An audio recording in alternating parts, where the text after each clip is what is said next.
It's the Brad and John Show. It's the Brad and John Show. Today's date is the 27th of May. Did I get that correct, John? 27th? Does that sound right to you? I think you did, yeah. John's back on our normal audio link, which is sounding great opposed to the phone. Okay, this is the B block, which means we start at right around 7:20 or so. We're a little bit late this morning. And it is a Tuesday. No show yesterday, Monday, because I was able to work, but John wasn't. You know, I know how these dedicated people versus undedicated people. I know. Did you do anything to promote the radio station yesterday? Like jokes aside, did you really do work yesterday, Brett? I did.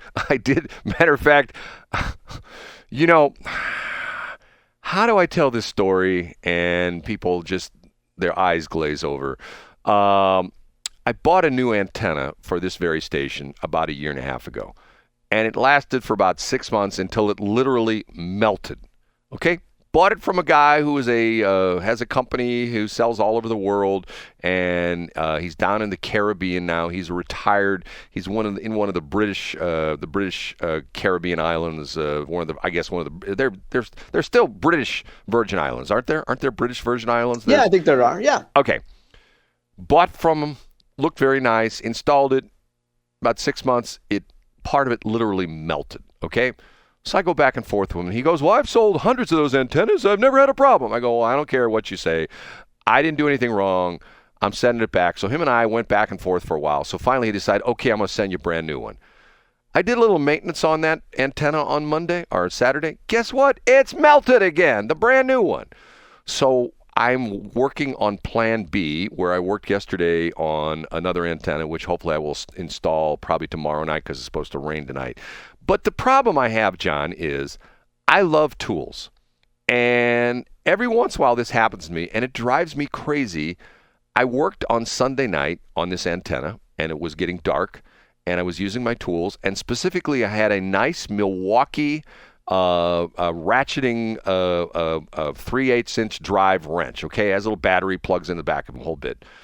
I can't find it. I go to work yesterday morning on this same antenna to finish it off. I can't find this wrench. I can't find it anywhere.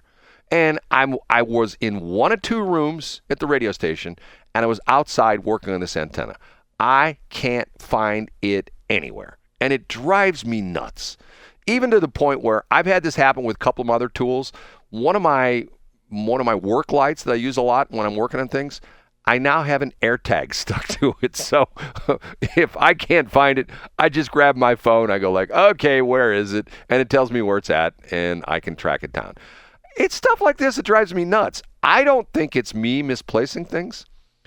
I think it's somebody that is on the other side, if you know what I'm saying. I think it's like someone in the afterlife that decides that of all the things they could do, tinkering with your tools is what they would choose. Right. They pick up my tools and they move them around, and I can't find them. It just Do you think maybe it's your mom trying to remind you that she never wanted you to be on the radio? I think it very well may be her. I think she's mad because I still have her car, but that's a whole nother story.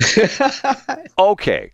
I heard something. I read this over the weekend, and I thought this was sad. They talked about in some of the neighborhoods hit by the tornado a week ago, Friday, that some of the neighborhoods, 70 to 80% of the people's homes that were damaged or destroyed, they don't have insurance. Now, this doesn't look good for the city of St. Louis, mainly because of the fact that there are going to be areas of the city that, quite honestly, I think will never be rebuilt. What do you think, John?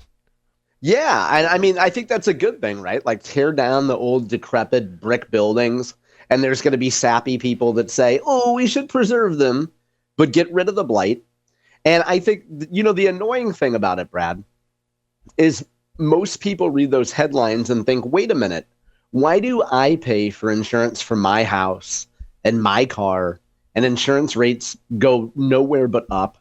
But these people can just not have insurance, and they'll just get a big fat check and everything will be fine. Well, do you think they'll get a check? Do you think they'll get a check from the government? Of course they'll find some kind of one of these scam nonprofits that takes 40% of the money for administrative costs and gives 60% out in water and diapers.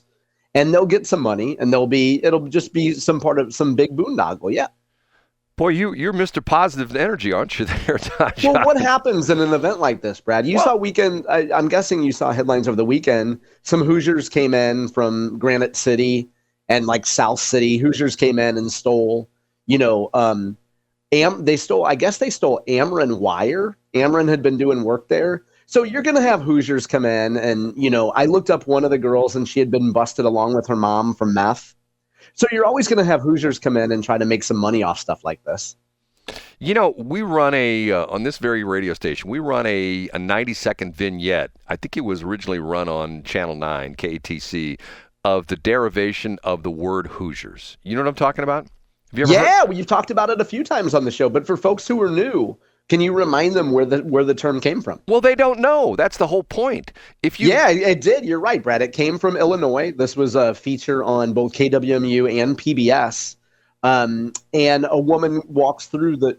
Go ahead, Brad. Well, according to what we're running the station, there's all sorts of different theories, but nobody has the exact, definition of it. If the whole crazy thing is, if you're from Indiana and you say you're a Hoosier, you say it with pride. If you're from the St. Louis area and you say you're a Hoosier, you don't say it with pride. You know what I'm saying? Yeah, it means that you come into the city from Granite City or from South County or South City after a storm, and you steal copper wire and you take it to a fence. And then you're able to get a little bit more meth to smoke later that night. Very frustrating. I mean, you also walk around outside your house barefoot. You also leave tools and cars on display. You probably leave your trash cans out half the next day after they're picked up. That's just general Hoosier behavior. Are you describing me, John? Is that what you're doing? No, not at all. I mean, Brad, the only transgression you have is you cut your grass too high. And I happen to agree with you on that. I cut my grass too high. Well, 4 inches maximum or minimum. That's 4 inches minimum. Hey, Brad, whatever you think is 4 inches, I guarantee you is not. Okay, so so you think that these people that have no insurance, got their homes destroyed or are badly damaged, you think they'll come out okay? Oh, yeah, they'll be fine. Yeah, I mean, they will be rewarded for not being prepared. Like, what do you do to people in an urban community who don't take necessary steps to protect themselves? You make excuses for them and say, ooh, the economic injustice. Nobody talks about the insurance. And then they'll get a big check and they'll be fine. Yeah, but nobody can protect themselves from a tornado. Yeah, but why didn't they have insurance? They couldn't afford it. Well, too bad. Well, Brad, you can't afford half the things you do, but you still pay for stuff, right? I mean, you don't make a decent living, but you still go around paying your bills. You're not in debt. You're paying insurance on all your stuff. Am I? I mean, if you're not, that you definitely have car insurance, and I bet you have insurance for all the stuff you need. Yeah. Well, but see, to a certain extent, have you watched any of the hearings in the last week with our Senator Hawley? Have you seen any of these hearings with the insurance? No, but I talked about it on a brand new show called the Brad and John Show last Friday, Brad. I had talked about it in great detail. Well, I mean, have you actually watched any of these hearings? Have you watched them? No, I have a life. Go ahead, Brad. Okay, they're up on YouTube. You can view them as shorts. There's quite a few of them on there. And the thing that's disconcerting about it is time after time after time, they have these adjusters that go in and say, yeah, there's $200,000 worth of damage here. And the insurance company goes, we don't think, go back and take a look at that again. Well, there's $150,000 worth of damage. No, go back and look at it again. Okay, you're right. There's only $30,000 worth of damage here. I mean, but the sad part of that is, that goes on. And then he brings up the guy who's had Allstate. Oh, we don't do that, sir. We never do that. Yeah, right. I mean, come on. That's like, what happens, what they say in the C-suite, but what happens down in where the real people live in that company, stuff like that happens all the time. Don't you think, John? Yeah, I think so. And I mean, like any for-profit company, you're going to have people that are incentivized to meet certain budget goals and to save the company a certain amount of money, for sure. Okay. Well, I think it's sad, and if the city doesn't have enough problems, if the city doesn't have enough issues, this is one that's, to me, it's like, okay. I remember what I said, this guy I heard, I can't remember who it was, he said the magic number is 250,000. When the city gets to a 250,000 population, which they're not that far from right now, then things will turn around. that is like the point of people were going like, okay, once upon a time, this city almost had 1 million people in it. Now we're down to a quarter the size of what we used to be in the heyday of the city. We're now down to 250,000 people. Things can't get any worse. It's got to get better, and things will turn around. And so far, John, I'm going to ask you this. Cara Spencer, what do you think of her performance so far? Well, hey, she's been in, I think, probably about 6 weeks. And I think that she's shown a great deal of competence during the tornadoes. So, and I think a lot of the problems that she's faced clearly are not of her doing. The they, them that messed up, that appears to have messed up pressing the button, that wasn't Cara Spencer's fault. So, yeah, I mean, it's so early here too, Brad. Okay. Last week, I believe it was Friday, I'm listening to another radio station, which I do. I punch buttons all the time. And I was listening to Clay Travis of the Clay and Buck Show, okay? And his background is sports. If you know his background, he started a website called Outkick, which was bought by Fox, and he now does stuff on Fox, but he has his own radio show. He took over, him and Buck took over the old, essentially what used to be the Rush Limbaugh Show. And his background in sports. He was talking about the controversy of the Caitlin Clark deal and the fact that she's being sort of tarred and feathered in the press, and it goes back and forth between her and Angel Reese, and there was an incident in the game last week which sort of started this whole thing. Okay? He goes into something, and I'm thinking to myself, John should be listening to this because he's saying exactly what I say all the time. He's saying that, and this is lead up to what he was saying, that when Tiger Woods came upon the scene, and he was so incredibly good, and he was so incredibly head and shoulders above the other golfers at that time, what happened, John? What happened, John? Do you remember this whole situation when Tiger first came onto the scene? No, I know he made a lot of money, and he was the face of the sport for a long time. Okay, you've given two perfect answers there, okay? He made a lot of money, and so did all the other golfers, because the pay for the other golfers increased as well. Yeah. And the coverage of not only him, but by the fact that there were other golfers that he was competing against, it raised their public image as well, too, okay? He goes into the Williams sisters, Serena and what's the other one's name? Venus. Yep. Serena and Venus Williams, okay? Two women who come into the World Tennis Association and just shake it to its core.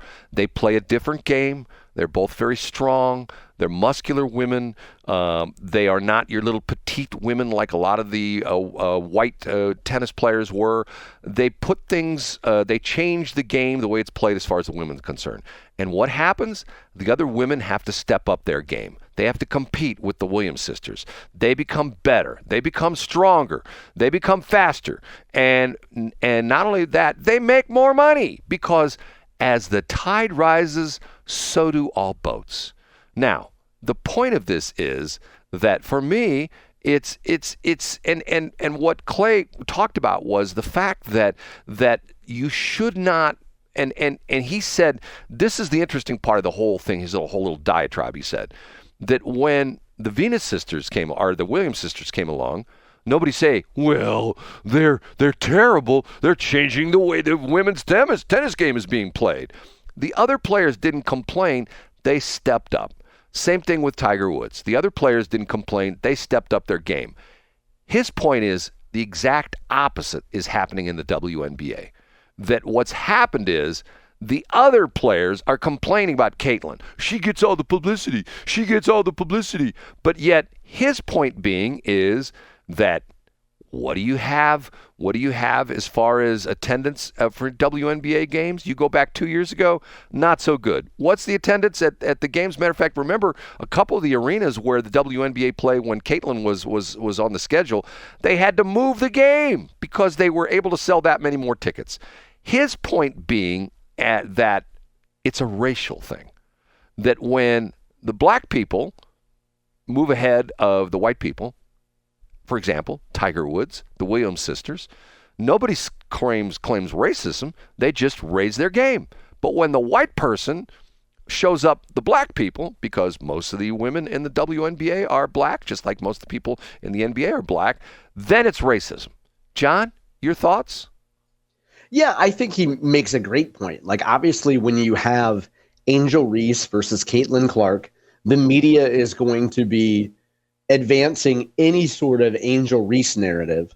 So when Angel Reese commits a foul on Caitlin Clark or another white player and is shown complaining or, giving expletives, whatever, the media will advance her narrative and cheer for Angel Reese instead of presenting things in a normal, in an objective way. I mean, you could just, that they're cheering for the black player more than the white player. And because they're afraid to be seen as favoring a white player. So it's the old cliche that James Carville used to use, which is television commentators are like parents that are umpiring a baseball game. You're going to make the close calls against your kid's team because you don't want to appear as though you're giving favoritism.